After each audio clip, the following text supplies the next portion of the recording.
আমরা এখন চলে এসেছি চন্দনেশ্বর মন্দির। দীঘার খুব কাছেই, সামনেই বাবার মাস।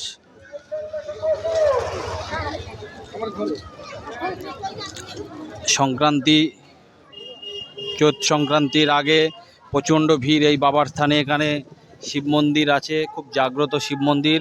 বহু দূর দূরান্ত থেকে আসে, দীঘার খুব কাছেই। টোটো, অটো, যাতে খুশি আসতে পারেন। এখানে অনেকে মানত করছে, মাথার চুল, দাড়ি, গোঁফ কেটে ফেলে মানত করছে। আপনারা দেখতে পাচ্ছেন, খুব জাগ্রত মন্দির চন্দনেশ্বরের শিব মন্দির।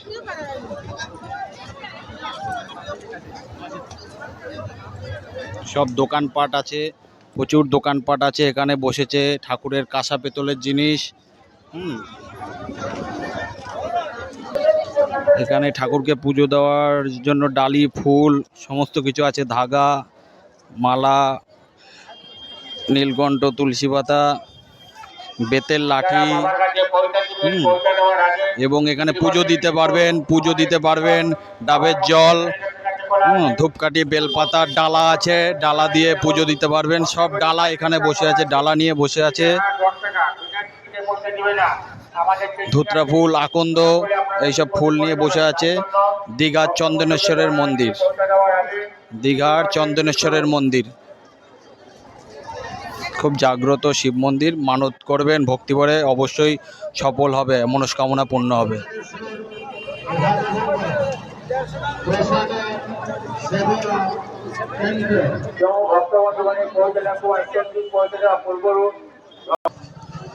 এটা হচ্ছে চন্দনেশ্বর মহাদেবের প্রসাদ সেবন কেন্দ্র। এখান থেকে টিকিট বা কুপন নিয়ে প্রসাদ নিতে পারেন।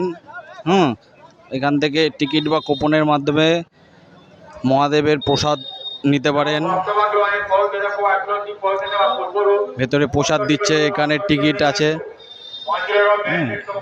টিকিট দিচ্ছে, টিকিট সংগ্রহ করে প্রসাদ নিতে পারেন। মেন মন্দিরের গেটের ফটক দেখাচ্ছি আপনাদের। মেন মন্দিরের গেটের ফটক, মেন মন্দিরের গেট আপনারা দেখুন, দেখতে থাকুন।